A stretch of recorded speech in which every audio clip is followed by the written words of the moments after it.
Hello दोस्तों। आपका एक बार फिर से स्वागत है हमारे चैनल द मिडनाइट क्लब में। आज हम प्लूरिबस सीरीज के नेक्स्ट 4 एपिसोड की एक्सप्लेनेशन करेंगे और साथ ही साथ इस एपिसोड की थ्योरीज की भी चर्चा भी करेंगे। लास्ट एपिसोड में हमने देखा था कि कैरोल जोशिया से मिलने हॉस्पिटल जाती है। अब कहानी उसके आगे से शुरू होगी, तो चलिए चलते हैं बिना किसी देरी के वीडियो की तरफ। चौथे एपिसोड का नाम है प्लीज कैरोल। यहाँ हम पास्ट का सीन देखते हैं जब अर्थ पर दी अदर्स ये टेक ओवर कर रहे थे। यहाँ मनुष्यों की कहानी जान पाते हैं। मनुष्य वही प्रावे वाला बंदा है जो कि अदर्स से कांटेक्ट नहीं किया, और यहाँ तक कि अदर्स भी किसी तरह का कांटेक्ट उससे स्थापित करने में नाकामयाब रहे हैं। मनुष्य यहाँ रेडियो फ्रिक्वेंसी पर टाइमर लगाकर चेक कर रहा होता है, जहाँ उसे किसी भी तरह की कोई ट्रांसमिशन अभी तक तो नहीं मिली, लेकिन एक पार्टिकुलर रेडियो फ्रिक्वेंसी पर वह कुछ डिस्टर्बेंस नोटिस करता है। मनुष्यों तक अदर्स खाना पहुंचा देते थे, लेकिन वो इस खाने को गिरा देता था, यानी नहीं खाता था। रैदर वह जिस लॉकर को मैनेज कर रहा था या सुपरवाइज कर रहा था, वहाँ के लॉकर को ओपन करके कुछ फूड कैंस निकालकर अपना पेट भरता था और ऐसे करके वह सर्वाइव कर रहा था। एट द सेम टाइम उसे कैरोल की कॉल आई। अगर आपको याद हो तो कैरोल प्लेन से कॉल की थी। पहले तो मनुष्य को लगता है कि यदि अदर्स ही हैं जो उससे कांटेक्ट करने की कोशिश कर रहे हैं, और वह डांट कर फोन रख देता है। लेकिन देन कैरोल उसे भर भर के गालियां देती है, तो मनुष्य को शक हुआ कि शायद दुनिया में उसके अलावा और भी कोई लोग हैं जो अनकन्वर्टेड हैं, और ये कैरोल उनमें से एक हो सकती है। एनीवेज, वर्तमान में अदर्स को टेक ओवर के 7 दिन 8 घंटे 42 मिनट के बाद हम कैरोल को अस्पताल में देखते हैं, जहाँ जोशिया एडमिट थी। कैरोल अपने लिए पुलिस कार लेती है जाने के लिए, घर जाने के लिए। यानी अब तो सब कुछ फ्री है ना, तो वह दुनिया में कोई भी कार ले सकती है, तो क्यों ना पुलिस की कार ही सही। कैरोल अपने घर जाती है, जहां अदर्स उसका घर ठीक कर रहे थे, क्योंकि ग्रैंड एक्सप्लोजन के बाद घर काफी टूट गया था। यहाँ सिटी के मेयर भी थे, जो कि कैरोल के गार्डन को ठीक करने में उसकी हेल्प कर रहे थे। वहीं ना अब यहाँ कोई हायरार्की नहीं बची। सो कैरोल अपने घर के अंदर जाती है और मेन व्हाइट बोर्ड को हटाती है, जिसके पीछे एक और व्हाइट बोर्ड था। यहाँ वो अब नोट्स बनाना शुरू करती है कि कैसे नोट्स। कैरोल लिख रही थी कि वह अदर्स के बारे में क्या क्या जानती है। फर्स्ट ऑफ ऑल, ये जो अदर्स हैं, ये बचे हुए 12-13 लोगों को खुश करने के लिए कुछ भी कर सकते हैं, किसी भी हद तक जा सकते हैं, इवन न्यूक्लियर बॉम्ब तक भी उपलब्ध करवा सकते हैं। फिर जो अदर्स हैं, वह मक्खी तक को नहीं मार सकते, यानी हार्म वगैरह करना उनके स्वभाव में है ही नहीं, उनका कोई पसंदीदा नहीं है, और ये कैरल को भी अपने जैसा बनाना चाहते हैं। अब मुख्य प्रश्न ये है, जो कैरल के जिज्ञासा का विषय था, कि क्या दी अदर्स ऑनेस्ट हैं। यही पता करने के लिए वह उनमें से एक को बुलाती है, जिसका नाम था लॉरेंस। वह लॉरेंस से पूछती है कि क्या तुम्हें मेरी बुक पसंद है। वह कहता है कि हम सबको तुम्हारी किताबें बहुत पसंद हैं, हम बहुत तगड़े वाले फैन हैं। इवन लॉरेंस तो कैरोल की बुक को शेक्सपियर की बुक से ना ही सिर्फ कंपेयर किया, बल्कि उससे भी बढ़िया बता देता है। लॉरेंस कहता है कि एक रीडर मौर्या, जो कि अपनी लाइफ में डिप्रेस थी एंड गलत राह चुन सकती थी, लेकिन कैरोल की बुक्स पढ़ने के बाद उसे अपनी लाइफ में एक न्यू होप दिखाई दी। देन वह पूछती है कि क्या उसके स्वर्गीय दोस्त हेलन को भी उसकी किताबें पसंद आई थी। आइडियली अदर्स तो हेलन की यादों को एक्सेस नहीं कर सकते थे, लेकिन इस पार्टिकुलर समय के लिए कैरोल उनको इजाज़त दे दी थी। सो हेलन को कैरोल की बुक कुछ ज़्यादा पसंद नहीं आई थी। हेलन तो उनके लिए बुक्स के लिए कॉटन कैंडी जैसी ही थी। हेलन के मुताबिक कैरोल को अपने रीडर्स को बस खुश करना ही आता है। ये सुनकर कैरोल काफ़ी ज़्यादा हर्ट होती है। फिर वह पूछते हैं कि हेलन को उसकी सीरियस नॉवेल्स कैसी लगी थी, या अनपब्लिश्ड नॉवेल्स। लॉरेंस कहता है कि कैरोल की हेलन उस बुक को कंप्लीट ही नहीं कर पाई, जिस सुनकर कैरोल और ज़्यादा हर्ट हो जाती है। लेकिन दोस्तों, यहाँ एक चीज़ तो पक्की हो गई थी कि दी अदर्स झूठ नहीं बोलते। इसके बाद कैरोल जोशिया से मिलने जाती है। वह देखती है कि जोशिया रिकवर कर रही है एंड एक कार्टन मिल्क पी रही है। इस कार्टन मिल्क को याद रखिएगा दोस्तों। खैर, कैरोल यहाँ जोशिया से पूछती है कि तुम लोग इस जॉइनिंग प्रोसेस को अच्छे से समझ गए हो, तो क्या इसको रिवर्स करने का भी कोई तरीका है। इस सवाल से जोशिया के चेहरे का रंग उड़ जाता है और वह बात को टाल देती है। इट्स क्लियरली मेंट कि ये सब कुछ रिवर्सिबल है, और ये लगते ही कैरोल अस्पताल के स्टोरेज रूम जाती है। वह एक ड्रग बुक का पेज फाड़ती है, जिसमें एक दवा का नाम लिखा हुआ था। देन वो सेम ड्रग को उस स्टोरेज रूम में ढूंढना शुरू करती है, और वहां से निकलने ही वाली थी कि अस्पताल का एक एम्प्लॉय उसे देख लेता है। कैरोल यहाँ उससे झूठ बोल देती है कि वह तो यहाँ मॉर्फिन या निकोटीन जैसे नशीले पदार्थ लेने के लिए आई थी, वो भी अपने लिए। एम्प्लॉय कैरोल को नशा ना करने की सलाह देता है। देख रहे हो विनोद, फुल ऑन ख्याल रखा जा रहा है यहाँ। लेकिन कैरल को इंसिस्ट करने के बाद वह बंदा कहता है कि ठीक है, हम नशीले पदार्थ तुम्हारे घर पर डिलीवर करवा देंगे। इसके बाद कैरल घर जाते हैं। वह अपने कैम रिकॉर्डर से रिकॉर्डिंग करना शुरू करती है। जो ड्रग वह चुरा कर लाई थी उसे अपनों पर इंजेक्ट करती है, देन रिकॉर्डिंग स्टार्ट करती है। ड्रग लेकर वह सो गई। जब वह नींद से उठती है तो काफ़ी टाइम बीत चुका था और कैरोल यहाँ अपनी ही रिकॉर्डिंग देखती है। इसमें वह ड्रग लेने के बाद अजीबोगरीब बिहेव कर रही थी। पॉइंट वाज कि ड्रग की हालत में Carol was being very honest. The next day अस्पताल जाकर जोशा को घुमाने के बहाने व्हीलचेयर पर बाहर ले जाती है। फिर जिस स्ट्रिप से जोशा को ग्लूकोज चढ़ाया जा रहा था उसी में वह ड्रग मिला देती है। वह उसका प्लान यहाँ ये था कि इस हालत में अगर जोशा ड्रग्ड हो जाए तो शी कैन एक्सप्लेन कि इस पूरे कांड को कैसे रिवर्स किया जा सकता है। अब जोशा पर ड्रग का असर शुरू हो गया था। कैरोल उससे पूछने लगती है कि इस सब को रिवर्स कैसे किया जा सकता है। कैरोल बार बार उससे बात पूछे जा रही थी। जोशिया रेजिस्ट करते हुए रोना शुरू कर देती है। आसपास के लोग भी कैरोल और जोशिया के करीब आने लगते हैं। लेकिन कैरोल खुद को हैंडकफ से लॉक कर देती है ताकि कोई भी उन दोनों को सेपरेट ना कर पाए। सभी लोग कैरोल को घेर कर जोशिया की तरह रोना शुरू कर देते हैं और बोल रहे थे कि प्लीज कैरोल। बेसिकली ये कैरोल से पूछ रहे थे कि कैरोल रिवर्स करने वाले सवाल ना पूछे, ऐसा ना करे। मित्रों, इस पॉइंट पर जितने भी लोग थे वर्ल्ड में वह सेम जोशिया की तरह रोना शुरू कर देते हैं।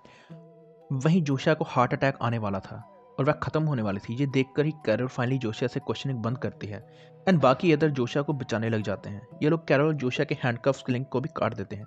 यहीं पर 4th एपिसोड समाप्त होता है। अब 5th एपिसोड का नाम है गॉट मिल्क।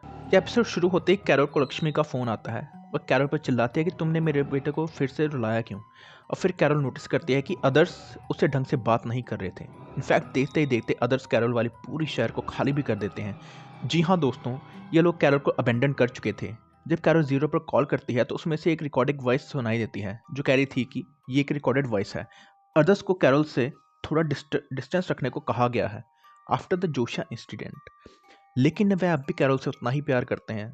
उनकी फीलिंग्स अब भी कैरोल के लिए उतनी ही है और अगर कैरोल को कुछ चाहिए तो वह बीप के बाद कह सकती है जो उसके होम डिलीवर करवा दिया जाएगा। इन शॉर्ट पूरे शहर में कैरोल अब अकेली ही थी। जो कुछ भी कैरोल को चाहिए वो लोग ड्रोन के सहायता से उसके घर डिलीवर करवा देते।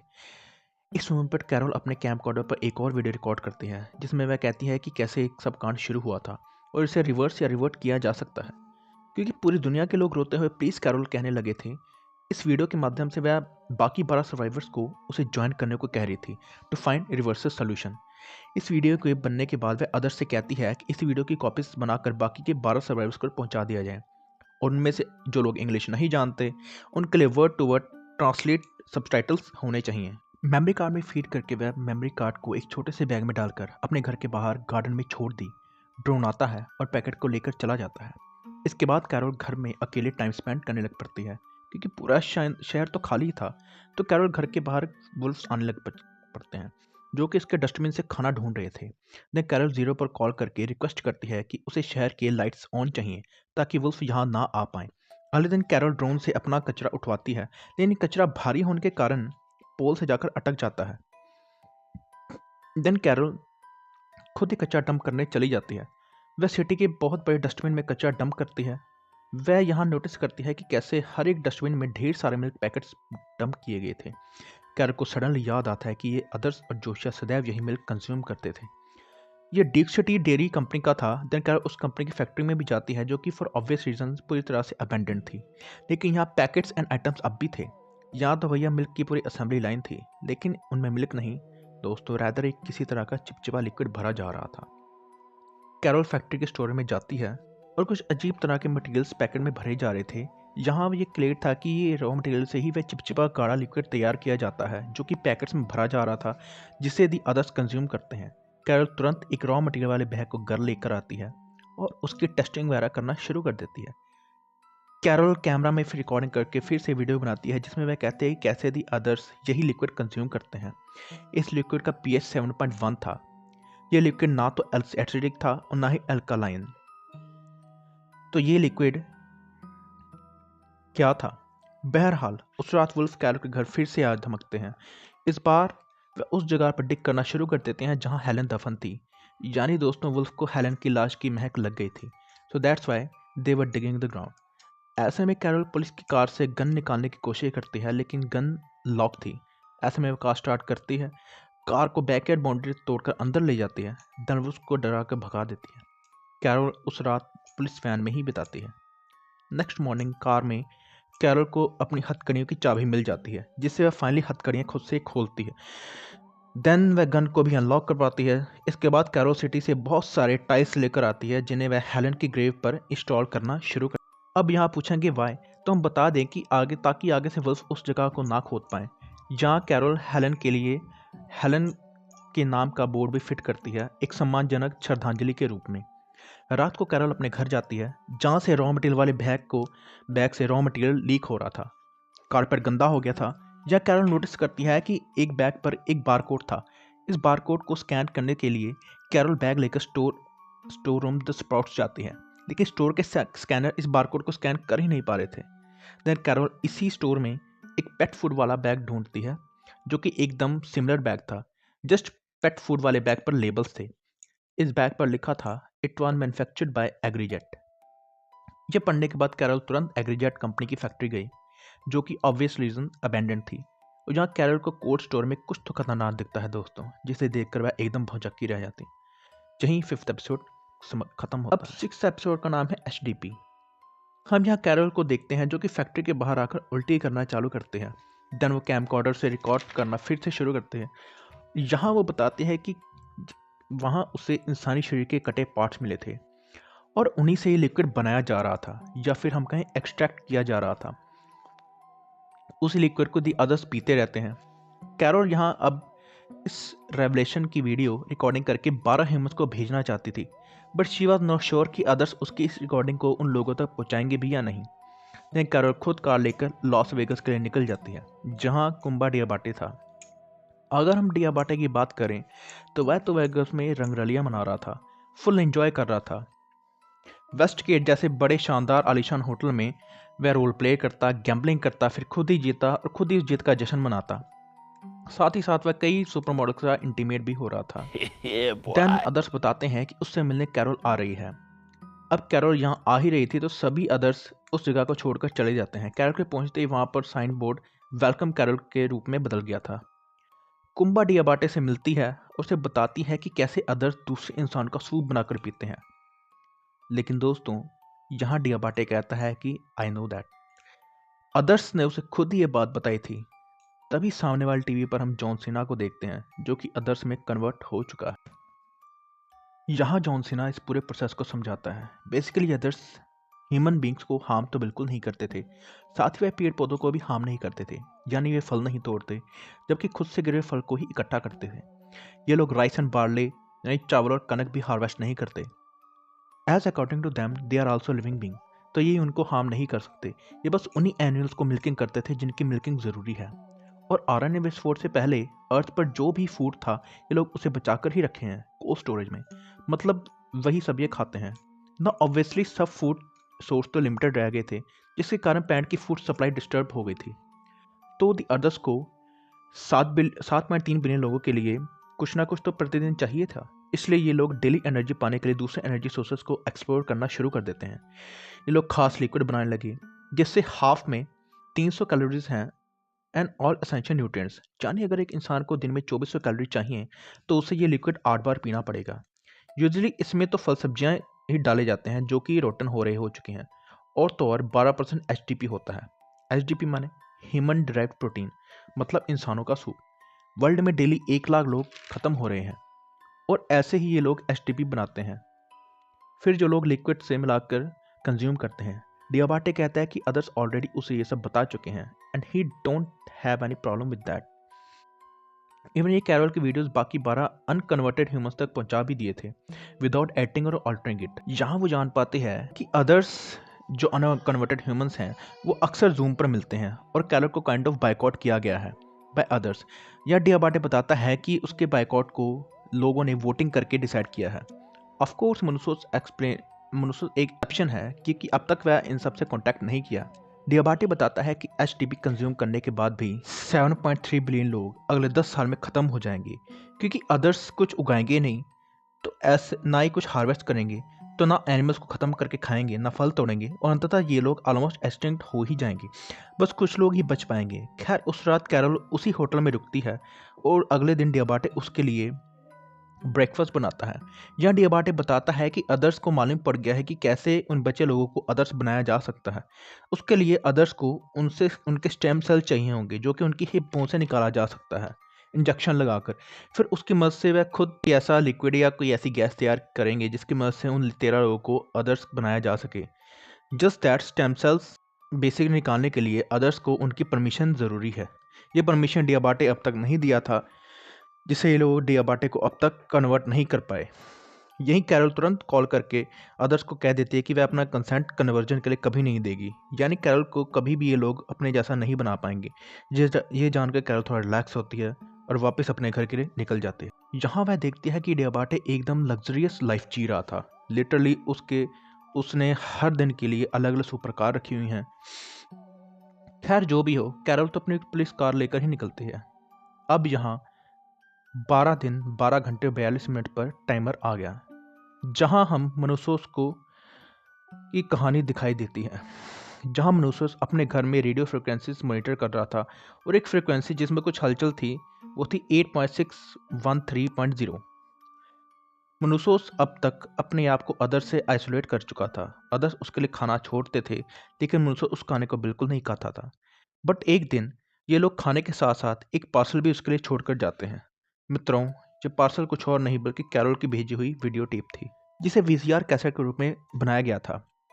मनुष्यों के लिए उसे देखकर मनुष्यों को होप आती है कि कैरोल से मिलने के लिए ठान लेता है। वह आइसोलेशन से निकलकर अपने घर जाता है, जहाँ से वह मैप्स एंड ट्रैवल का सामान वगैरह एकत्रित करता है। देन वह अपनी पुरानी कार लेकर निकलता है और प्रागवेयर से एल्बर करके खुद से अकेले ट्रैवल करने के लिए निकल पड़ता है, जो कि 9-10 हज़ार माइल्स का सफ़र तो होने वाला था ही। जाने से पहले उसे उसकी माँ दिखाई देती है दोस्तों, जो कि ऑफ कोर्स अदर्स में कन्वर्ट हो चुकी थी। वह कहती है कि हम तुम्हारी हेल्प कर सकते हैं और फ्लाइट से तुम्हें सीधा कैरल के घर पहुंचा सकते हैं, वो भी कुछ घंटों में। लेकिन मनुष्य बताता है कि तुम मेरी माँ नहीं हो और मुझे तुम लोगों से किसी भी तरह की हेल्प नहीं चाहिए। मनुष्य समहाउ अपनी कार को किक स्टार्ट किया और इस खतरनाक भयावह सफर पर निकल पड़ता है। यहीं पर 6 एपिसोड समाप्त होता है। नौ 7th एपिसोड, जिसका नाम है द गैप।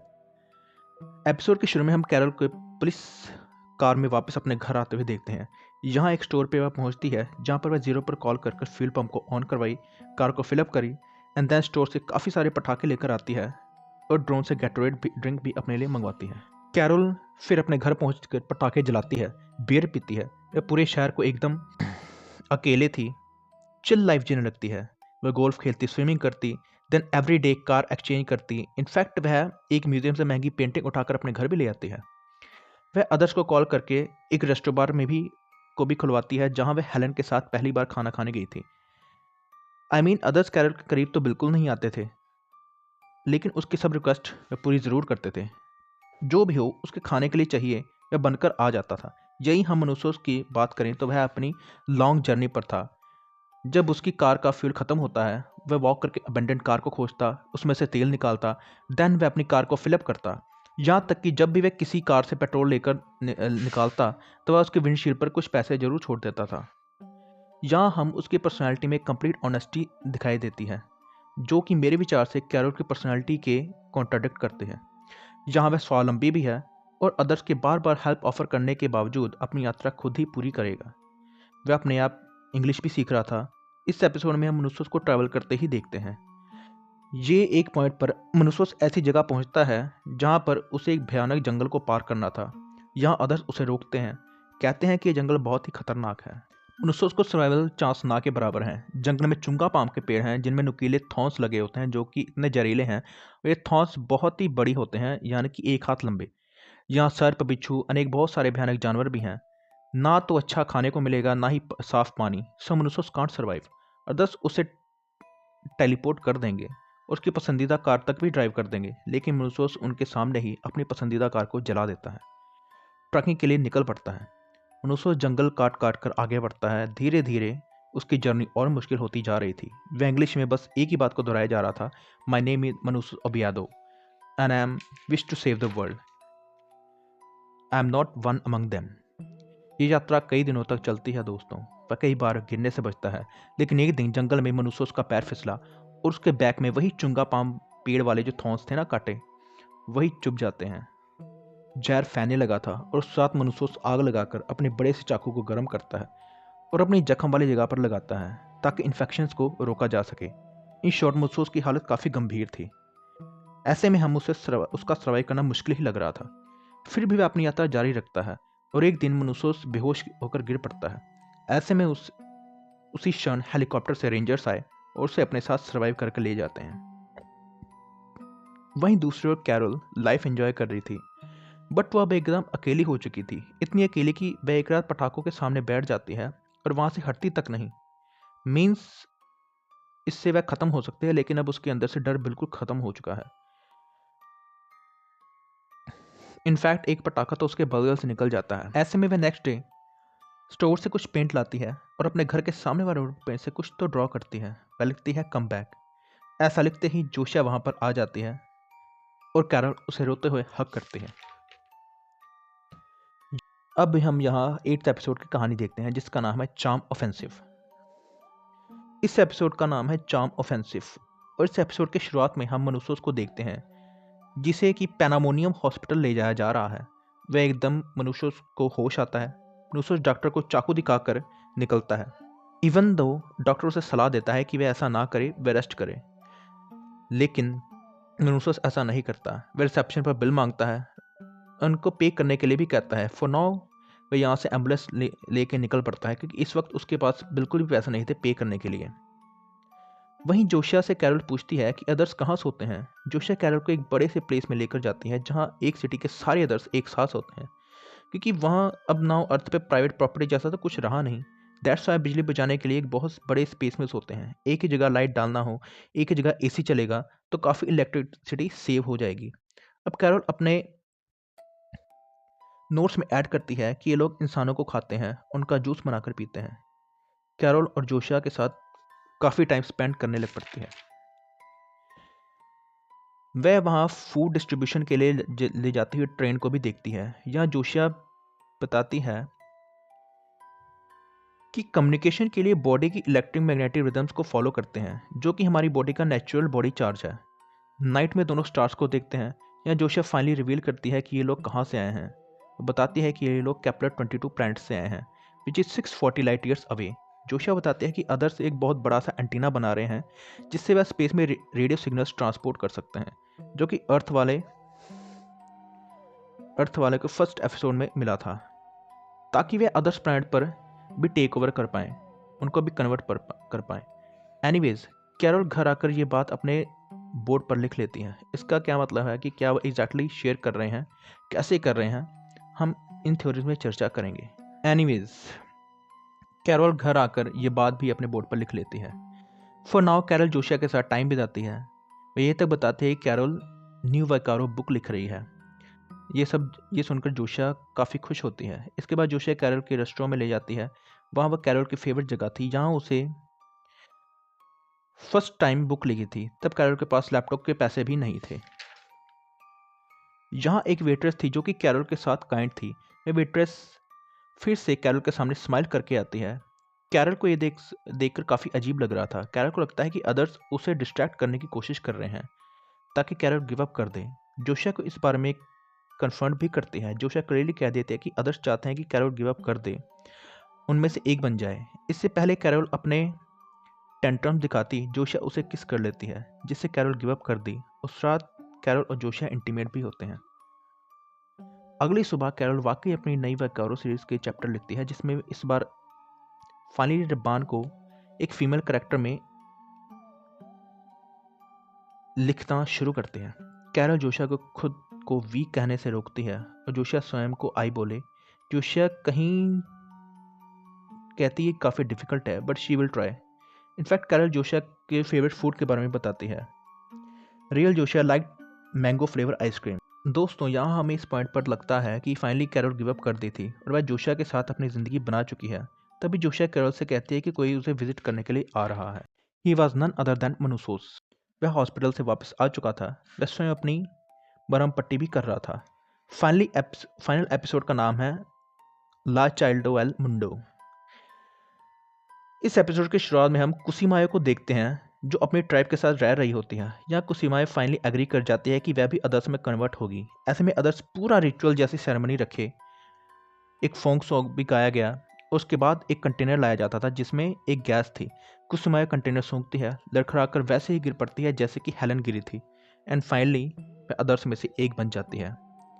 यहाँ अब 70+ दिन बीत चुके हैं। यहाँ हम देखते हैं कि सुमाया के कन्वर्जन के 10-11 दिन पहले ही मनुसोस कैरोल के घर पर पहुंच जाता है।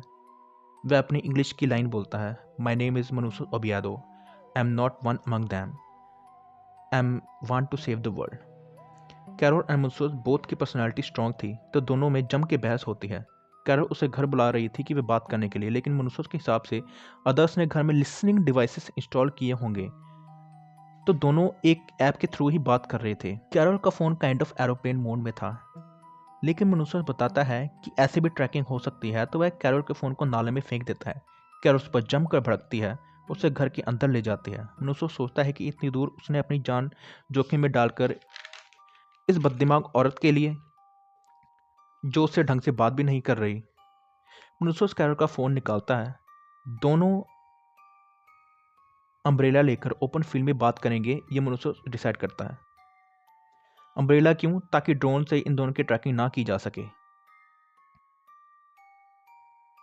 यही कैरोल कहती है कि उसे कुछ नहीं जानना, because anything can be reverse. Carol बताती है कि others can't kill a fly. Manusos कहता है कि इंसान और मक्खी में फ़र्क समझना ही ईविल की परिभाषा है। दोनों अगेन झगड़ने लग पड़ते हैं। कैरोल अपने घर चली जाती है। मनुसोस घर में घुसता है और कैरोल का घर चेक करने लग पड़ता है। मनुसोस को ड्रिंक कबर्ड में एक डिवाइस मिलता है। कैरोल इस डिवाइस के बारे में कुछ भी नहीं जानती, तो वह जीरो पर कॉल करके इस बारे में पूछती है। अदर्स बताते हैं कि उन्होंने इस डिवाइस को इंस्टॉल नहीं किया, ये हेलन ने लगाया था कई साल पहले, ताकि वह ट्रैक कर सके कि कैरोल कितनी ड्रिंक करती है। अदर्स सेट कि कैरोल के घर कुछ ट्रैकिंग डिवाइस नहीं डाले हैं। कैरोल को याद आया कि कैसे कई साल पहले उसने अपने एक्स को फ्रीज किया था ताकि वह फ्यूचर में प्रेग्नेंट हो सके। कैरोल को ड्रिंक की प्रॉब्लम थी, इसीलिए हेलन ये motion sensors drink glass cupboard में डाल दी थी, ताकि जब भी कबर्ड ओपन हो तो हेलन को पता लग सके कि वह कैरोल कितनी ड्रिंकिंग कर रही है। बेसिकली ये कैरोल की ड्रिंकिंग ख़त्म करना चाहती थी। खैर, इतना होने के बाद वह मनुसोस पर स्टिल गुस्सा थी और वह उसको बगल वाले घर में रहने को बोलती है। मनुसोस सेट कि वह किसी अदर्स के घर में तो बिल्कुल नहीं रहेगा। कैरोल उसे घर के अंदर ही छोड़कर चली जाती है। मनुसोस जीरो पर कॉल करके जोशिया को स्पेशली उससे बात करने के लिए बुलाता है। जोशिया की कार बाहर खड़ी देखकर कैरोल को शक होता है कि शायद मनुसोस ने जोशिया को किडनैप कर लिया है। कैरोल जोशिया से पूछती है कि उसने मनुसोस को क्या बताया। वह बताती है कि उसने जोशिया ने मनुसोस को सब कुछ बताया कि अदर्स ऑनेस्ट होते हैं। तभी जोशिया गिर जाती है। जोशिया कांपने लग पड़ती है। कैरोल समझ गई कि मनुसोस पक्का उसको घर पे बुला के चिल्लाया होगा। वह मनुसोस के यहाँ जाती है। वहाँ एक और अदर सोफे पर लेटा हुआ था। मनुसोस रेडियो रखकर अपनी 8/6 फ्रिक्वेंसी लगाकर कुछ तो चेक कर रहा था। वह ठीक होता है और मनुसोस उसे फिर से गिरा देता है और फिर से फ्रिक्वेंसीज को मेजर करने लग पड़ता है, जैसे कि उसने फाइंड आउट कर लिया हो। Manusos said we can fix them, और इनको ख़त्म करने की तो बिल्कुल भी ज़रूरत नहीं है। कैरोल जोशिया को संभालती है। देन वो अपनी शॉटगन से मनुसोस के बर्गर में शूट करती है। देन वो दूसरे अदर को भी संभालती है। कैरोल को लक्ष्मी की कॉल फिर से आती है। कैरोल कहती है कि ये रिसेंट कांड उसने नहीं किया। अब अदर्स मनुष्यों से दूर जाने लगते हैं, जैसे जोशिया पहले एपिसोड में कैरोल से दूर जाने लग पड़ती है। जोशिया कैरोल से कहती है कि मनुष्यों उनको आगाह कर दिया था, इसलिए उनको ज़्यादा नुकसान नहीं पहुंचा। अदर्स के जाने के बाद कैरोल मनुष्यों को फ्री करती है। मनुष्यों सेट की उनको वेट करना होगा इस सब को फिक्स करने के लिए, क्योंकि वह अदर्स के बारे में काफ़ी कुछ जान चुका है। कैरोल मनुष्य से तंग आ गई थी, तो वह उसे छोड़कर चली जाती है। जोशिया धन कैरोल के साथ ज़िंदगी बिताने लग पड़ती है। दोनों स्नो माउंटेन्स में एंजॉय करते हैं, लग्जरियस लाइफ जीते हैं, डिफरेंट कंट्रीज घूमते हैं। वन डे कैरोल जोशिया से कह रही थी कि वह काफ़ी खुश है। जोशिया समझाने लग पड़ी कि कैसे एक केमिकल रिलीज होता है जिससे हमें हैप्पीनेस फील होती है। जोशिया कहती है कि रियल हैप्पीनेस कैरोल को बाद में फील होगी। कैरोल आस्क बाद में मतलब? तो वह कहते हैं कि जब वह कन्वर्ट होगी। अदर्स को कैरोल के स्टेम सेल मिल चुके थे। कैसे? वही जो एक्स उसने फ्रीज करवाए थे। अदर्स ने उसको डेवलप किया। देन कैरोल के स्टेम सेल को रेप्लिकेट किया जा रहा था। 1-2 महीने में ये अचीव कर लेंगे देन उनको कैरोल के कंसेंट की बिल्कुल भी ज़रूरत नहीं पड़ेगी। जोशिया कहती है कि कुसुमायो रिसेंटली कन्वर्ट हुई है। तभी कैरोल का माथा ठनकता है, उसके आगे उसकी सारी दुनिया घूम जाती है। देन उसके मन में विचार आता है कि वह क्या कर रही है। देन उसी वक्त वह जोशिया को छोड़कर वापस अपने घर जाती है, वो भी हेलीकॉप्टर से, जहाँ मनुसस ऑलरेडी रह रहा था। वहाँ मनुसस हेलीकॉप्टर की आवाज़ सुनकर बाहर निकलता है। वह देखता है कि कैरोल अपने साथ एक बहुत बड़ा सा कंटेनर लेकर आ रही है। जैसे ही वह हेलीकॉप्टर से बाहर निकलती है, मनुसस कैरोल से पूछता है कि इस कंटेनर में क्या है। तो कैरोल कहती है कि इसमें एटम बॉम्ब है। We can finally fix them, let do it. यहीं पर दोस्तों प्लोरीबस सीरीज का फर्स्ट सीजन खत्म होता है। तो दोस्तों यहाँ प्लोरीबस सीरीज के फर्स्ट सीजन का एंड होता है। अगर हम बात करें थ्योरीज की, तो मेरे मन में सिर्फ और सिर्फ एक ही स्ट्रॉन्ग थ्योरी आती है कि क्या ये जो अदर्स हैं ये सच में इतने ज़्यादा सही हैं जितने दिखाई देते हैं। क्या वो सच में ऑनेस्ट हैं, या फिर इन्होंने ऑनेस्टी का पर्दा ओढ़ रखा है। और दूसरी बात ये कि कैरोल उस एटम बॉम्ब का क्या करेगी। क्या उसका प्लान कुछ ज़्यादा ही बड़ा है और अदर्स को उसके प्लान की भनक लग पाएगी कि या नहीं। यही जानने के लिए हमें प्लूरिबस सीजन 2 का वेट करना होगा, जो शायद नेक्स्ट ईयर तक ब्रॉडकास्ट हो जाएगा। अगर आपको हमारी ये वीडियो अच्छी लगे तो लाइक, सब्सक्राइब एंड शेयर करना मत भूलेगा। हम आपके लिए और भी exciting horror and thriller movies and series की एक्सप्लेनेशन वीडियोस लेकर आते रहेंगे। तब तक के लिए धन्यवाद।